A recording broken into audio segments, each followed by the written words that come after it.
hari ibintu Imana yasenga muri byamaze kubakwa kandi ngo ntabwo byubatswe n'Imana.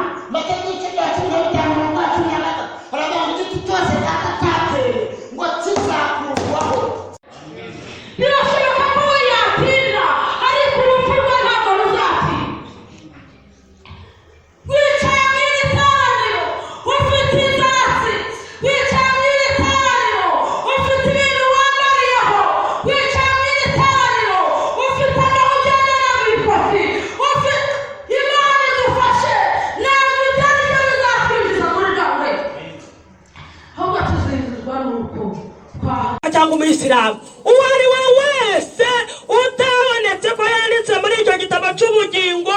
Bibiliya yambwiye ngo ajugunywa muri iyo nyanja yaka umuriro. Imana nituganze. Ndashaka kuvugana n'abantu muri uyu mwanya wibaze ngo ese aho none nanditse muri iki gitabo. Imana ituganze. Natekereje kubisabwa kugira ngo umuntu yandikwe ngo nakukoresheje muri bwo amategeko n'amabwiriza yakurikizwa. Si ugupfa kwandikwa gusa. Urabizi ko iyo niwo mugiye kwandika muri gahunda ya Girinka umudugudu mutora abantu bakicara mu nteko y'umudugudu bakemeza ngo umuntu akwiye inka. Hari amategeko agenderwaho, hari n'amabwiriza. Kwandikwa muri iki gitabo rero nasanze hari amategeko n'amabwiriza. Ikiri nabonye ni uko iyo umuntu amaze kwandikwa bamuha icyangombwa. Urabizi twese twibaruza, nyuma yo kwibaruza baduhaye indangamuntu.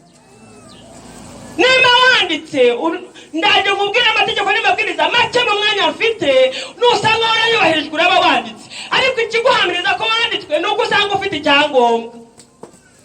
Muraho Bibiliya yambwiye ngo umuntu wese hatitawe ku birapima, hatitawe ku myaka maze, hatitawe ku byo atunze, utabonetswe muri icyo gitabo, Bibiliya yambwiye ngo ako kanya kuko nta ruswa itangwayo ngo ajugunywa mu nyanja yaka umuriro n'amazuku.